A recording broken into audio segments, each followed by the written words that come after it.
hakikatul istighna itu adalah al-istighna anis syai' labihi. Jadi pemenuhan kebutuhan yang sebenarnya adalah kita berusaha menghindari sebanyak mungkin kebutuhan yang sekunder, yang enggak penting. Bukan memenuhi semua yang kita inginkan.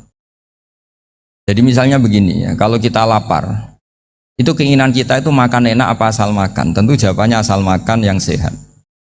Tapi kalau nuruti nafsu kita, makannya yang enak, teman makan ya enak, terus di warung yang favorit. Ini kan satu kebodohan. Kenapa untuk makan saja butuh definisi sekian banyak? Yang kita harus kecewa, warung favoritnya bisa sudah tutup, atau kita ke sana harus macet, ribet. Yang benar-benar arif dan bijaksana itu adalah al-istighna anis syai'. Sesuatu yang tidak mendesak itu jangan jadikan kebutuhan. Sehingga kalau kita puasa misalnya, semua makanan itu enak karena kita sangat lapar. Sehingga Abul Qasim Al-Junaidi ketika ditanya, ma'idamu to'am, lauk makanan itu apa? Jawabannya lucu, alju, lapar. Kalau kamu lapar ya semuanya enak. Ini sudah mulai hilang. Kita bilang makan enak itu ya sate, ya gulai, ya pizza yang kita senang. Akhirnya apa? Untuk nikmatnya Allah itu kita jadi ribet. Apalagi yang orang-orang fasik harus ditemani perempuan yang tidak halal misalnya, atau harus ada ajudan, ribet. Nah pertanyaannya, orang yang ribet sama yang nggak ribet itu pinter mana? Pinter yang nggak ribet. Nah ini kearifan-kearifan yang mulai hilang. Lalu siapa yang bisa mewarisi itu? Ya ulama. Jadi ulama itu cara berpikir sebenarnya simple.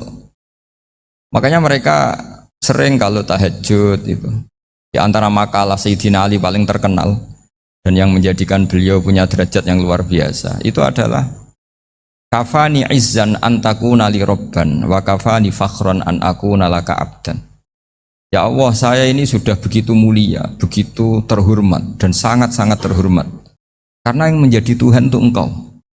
Jadi rumus pertama itu karena menjadi Tuhan itu Engkau. Hanya Tuhan yang abadi, Tuhan yang pertama, Tuhan yang al-awwal.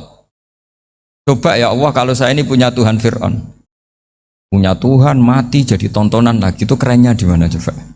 Andai kan kita punya Tuhan Fir'aun, atau punya Tuhan yang asal usulnya manusia, apapun hebatnya manusia itu, kita punya Tuhan manusia itu.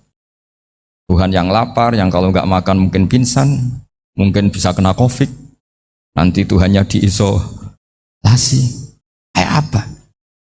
Makanya ketika Tuhan Allah menyindir ketuhanan selain Allah itu, Allah hanya menyindir dengan kalimat sederhana, karena yakulanit to'am, yang kamu tuhankan itu masih makan. Hanya kalau nggak makan ya lemes. Jadi lama-lama ada orang gini, alhamdulillah tadi Tuhan mampir ke saya, kelihatannya lapar, setelah tak kasih makan sehat lagi. Susah nggak punya Tuhan yang seperti itu.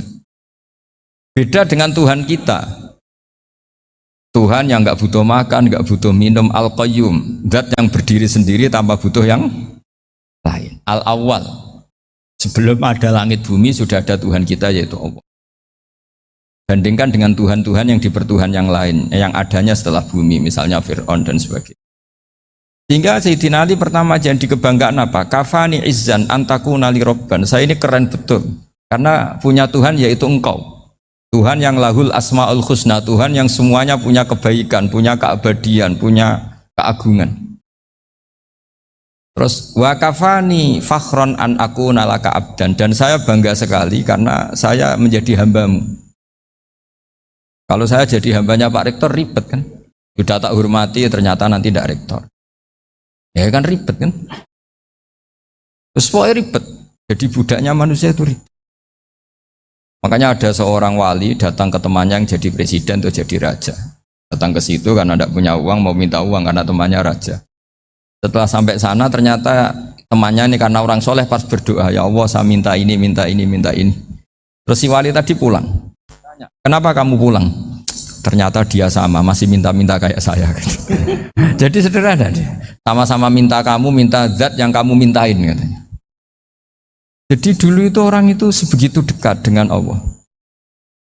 Sehingga si raja ini terus ketemu wali tadi tanya, kenapa kamu menyepelekan saya? Padahal sekarang saya raja. Ditanya sama wali tadi, karena temannya. Kalau kamu di padang pasir tidak bisa minum dan harus minum 1 gelas, dengan ongkos kamu harus mengasihkan semua kerajaan kamu demi minuman itu. Pilih mana, minuman apa tetap jadi raja? Ya saya milih bisa minum. Saya tidak raja tetap hidup, tapi kalau nggak minum mati. Bagaimana Anda bangga dengan satu kerajaan sing la yusawi tak samain, yang tidak sama dengan segelas air. Jadi artinya terus mereka melihat jadi raja itu ya biasa, jadi presiden biasa, jadi rektor biasa. Karena mereka biasa berlogika. Hakikatul izzah itu ya taqarrub ila Allah, yang benar-benar terhormat itu ya dekat dengan Allah. Begitu seterusnya mereka bikin paradok-paradok yang aneh, tapi itu menjadi pelajaran.